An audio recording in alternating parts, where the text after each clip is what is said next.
빚 없는 삶. 월세 너무 아깝지 않아? 차라리 대출 받아서 집을 사. 월세는 그냥 버리는 돈이지만 대출은 갚으면 내 것이 되잖아.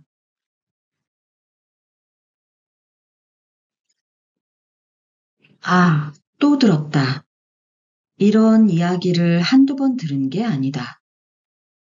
아마 나를 아끼는 사람이라면 내게 한 번씩은 이런 이야기를 했을 것이다.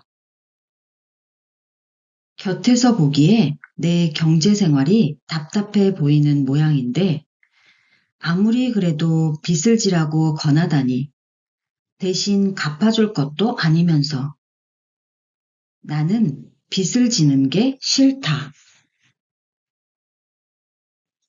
월세가 아깝다고? 물론 적지 않은 돈이다. 가능하면 안 내고 싶다. 하지만 그럴 수 있나? 여행을 가면 하루 묵는데도 수십만 원의 호텔비를 내지 않는가? 집을 빌렸으면 당연히 렌탈비를 내야 한다. 세상에 공짜는 없으니까. 말이 나왔으니 말인데, 뭐 은행은 돈을 공짜로 빌려준답니까? 이자가 있잖아요, 이자가. 이자는 안 아까워요? 그건 네가 잘 몰라서 그래. 물론 다달이 이자를 내야 하지만 월세보단 싸. 절약이지. 그리고 집값이 오르면 거기서 오는 이익으로 이자는 충당하고도 남지. 대출 원금? 그건 걱정 안 해도 돼. 집값이 오르면 다 해결된다니까. 그래? 듣고 보니 이득이네. 누군가는. 아니, 많은 이가 이 방법으로 부를 축적했으리라. 이걸 알고도 이용하지 않으면 바보겠지? 슬프지만 빚을 지지 않으면 바보가 되는 세상이 됐다. 그런데 이렇게 간단하고 확실한데 하우스 푸어라는 단어는 왜 생긴 것이고 어째서 수많은 집이 경매로 넘어가는 걸까? 그리고 미국의 모기지론 사태는 이거 말이 안 되지 않나? 아, 그거.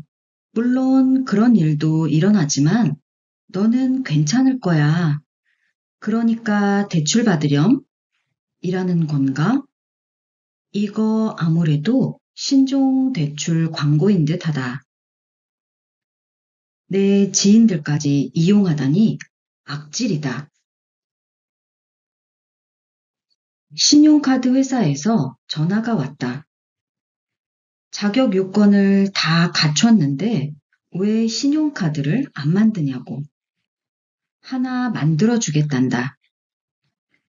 나는 체크카드만 쓰니까 신용카드는 필요 없다고 했더니 이상한 사람 취급을 한다. 왜 이 좋은 혜택들을 가지지 않느냐며 현명하지 못하다는 말까지 한다. 아, 또 나를 바보 취급한다. 현명한 거 됐고요. 끊겠습니다.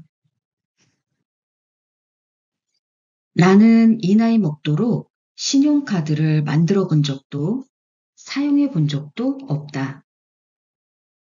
특별한 이유가 있다기보다는 그 방식이 마음에 안 들어서다. 신용카드는 일단 빚을 지는 거다.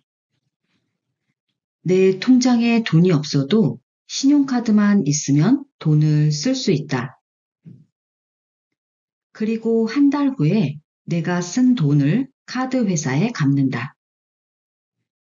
나는 그 방식이 마음에 안 든다. 기간이 짧아서 의식하지 못하지만 그건 대출이다. 미래에 내가 벌 돈을 미리 당겨서 쓰는 것. 이래저래 나는 대출이 싫다. 저는 단번에 알아보았어요. 당신은 믿을 만한 사람이라는 걸요. 제가 아무한테나 이러는 사람은 아닌데, 김명 팀장님, 저 대출 필요 없어요. 누가 보면 내가 대출에 크게 대인 적이 있는 줄 알이다. 사채에 손을 댔다가 장기를 하나 팔고 새우잡이 배에서 노예 생활도 하고 다행히 그런 일은 없었다. 나도 내가 왜 이러는지 모르겠다. 그냥 빚을 지는 것이 싫다. 지금 당장 집을 능력이 없는데 누군가로부터 혹은 내 미래로부터 돈을 빌려 무리해서 무언가를 가지고 싶지 않다. 없으면 없는 대로 살자. 이게 내 신조다. 현재 내 분수에 맞는 소비를 하겠다는 생각이 그렇게 바보 같은 생각일까? 누군가는 이런 내 생각을 두고 전형적인 서민 마인드라고 비아냥거린다. 평생 그 모양 그 꼴로 살라며. 맞다. 나는 서민이다. 서민으로 태어났고 앞으로도 서민일 듯 싶다. 대출까지 받아서 서민을 벗어나고 싶은 생각은 없다.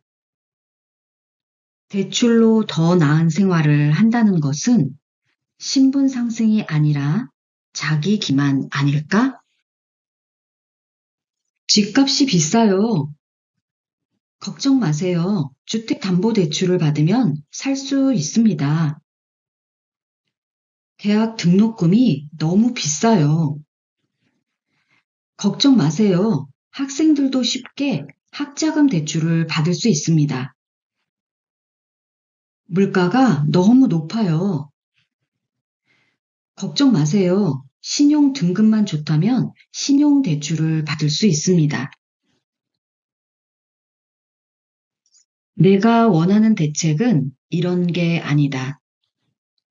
돈을 빌려달라는 게 아니라 근본적인 대책을 원했는데 그게 그렇게 어려운 일인가?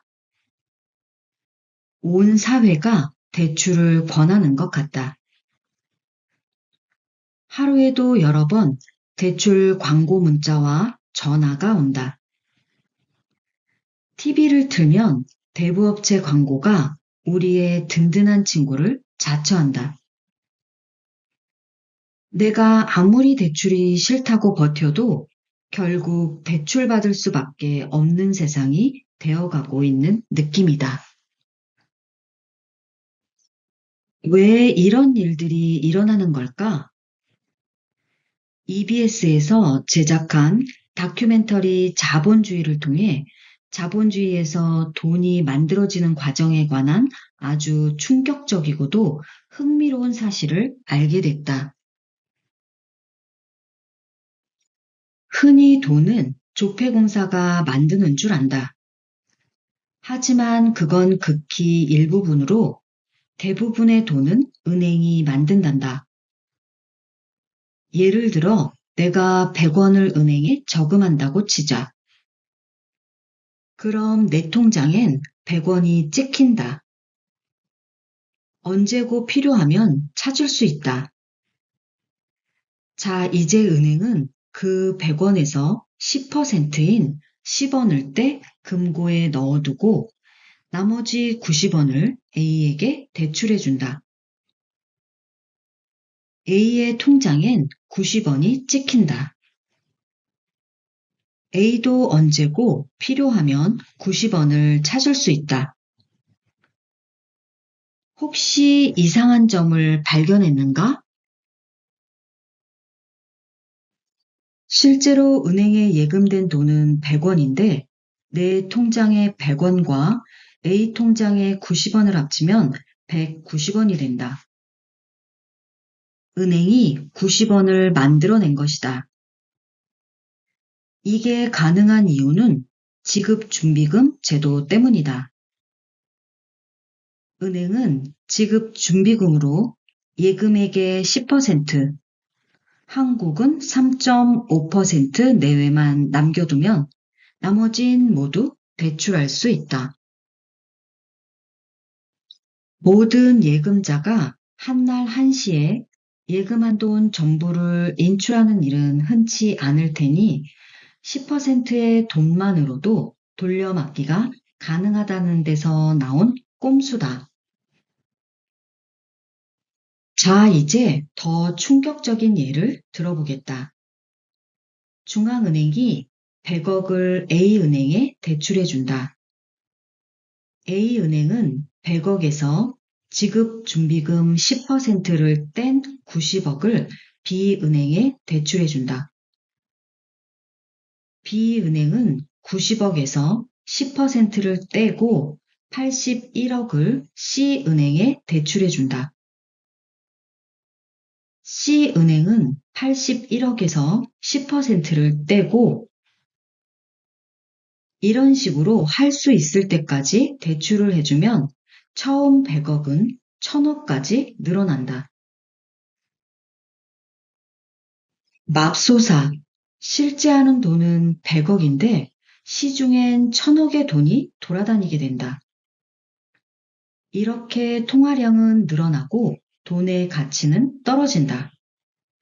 장기적으로 봤을 때 물가가 계속해서 오르는 이유가 여기에 있다. 은행은 대출을 통해 돈을 만든다. 단순히 이자 좀 받자고 대출을 하는 게 아니다.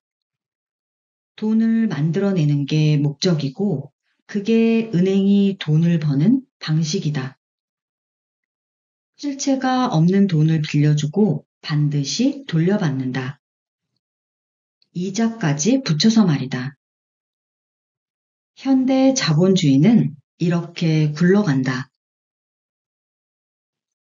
그래서 이 다큐멘터리는 돈은 빚이다 라고 정의하고 있다. 믿기 힘들겠지만 믿어야 한다. 설마 교육방송이 거짓말을 할 리가 없지 않은가?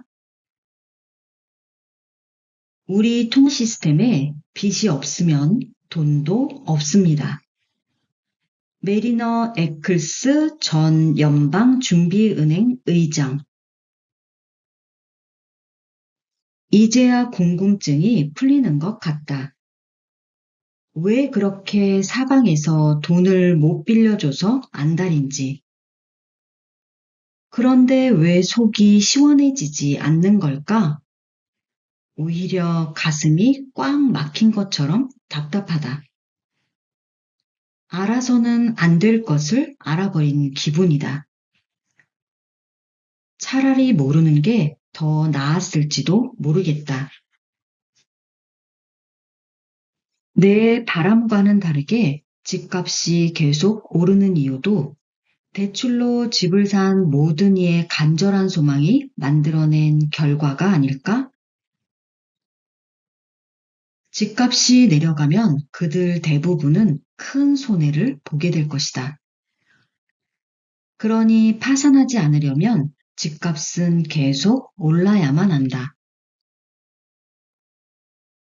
빚 위에 세워진 거대한 제국. 그 안에 우리가 살고 있다. 탐욕스러운 금융은 어떻게든 우리가 대출을 받도록 몰아붙일 것이다. 더 혹독하게 대출하지 않고선 버틸 수 없게 말이다. 실제로 그런 세상이 되어가고 있다. 내가 무너지는 것은 시간 문제다. 대출 없이 사는 삶은 불가능한 걸까? 아, 나는 이제 어떻게 살아야 하는 걸까? 그냥 이것저것 따질 것 없이 대출 받고 이자 잘 내면 아무 문제가 없는 걸까? 바보가 된 기분이다. 유목민. 아무래도 안 되겠다. 집에선 도무지 집중할 수가 없다. 집에서 공부나 작업을 하는 건 쉬운 일이 아니다. 따로 작업실이 있으면 좋으련만.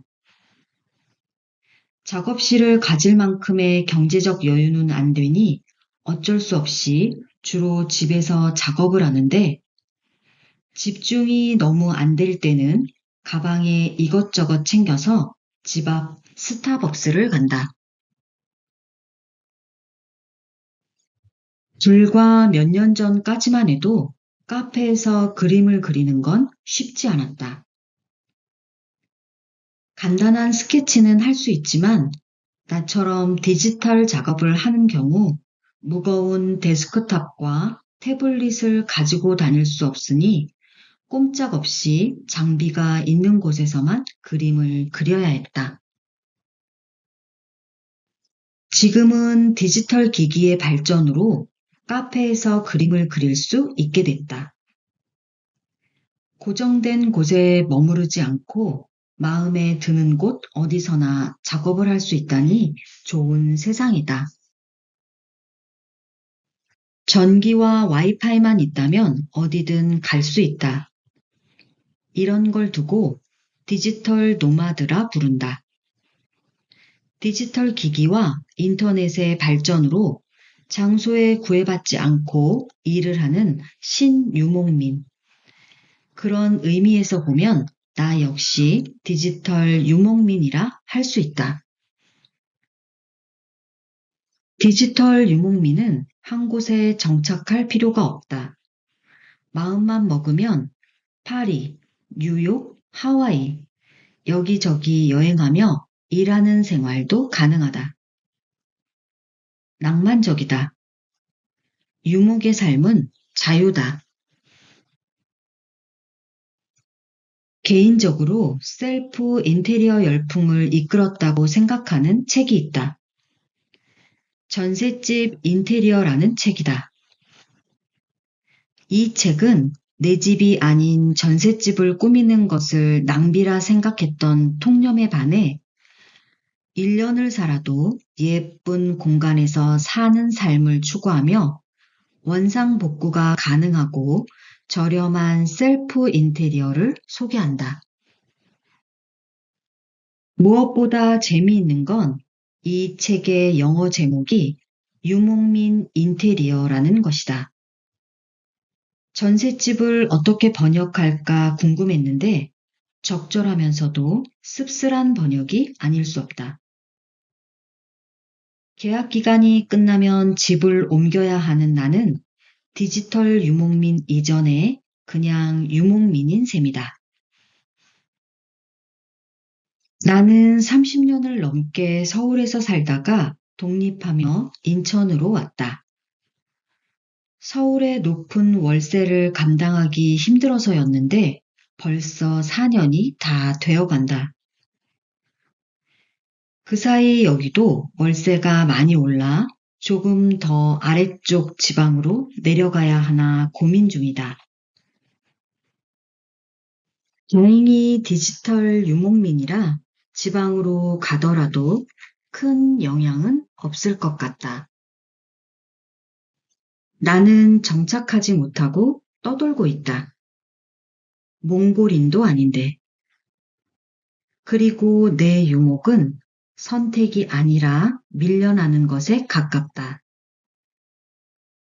나중엔 어디까지 밀려나게 될까? 이러다 편리하고 좋은 곳에는 경제적으로 여유 있는 사람들만 살고 열악한 곳에는 가난한 사람들만 사는 세상이 되는 건 아닐까?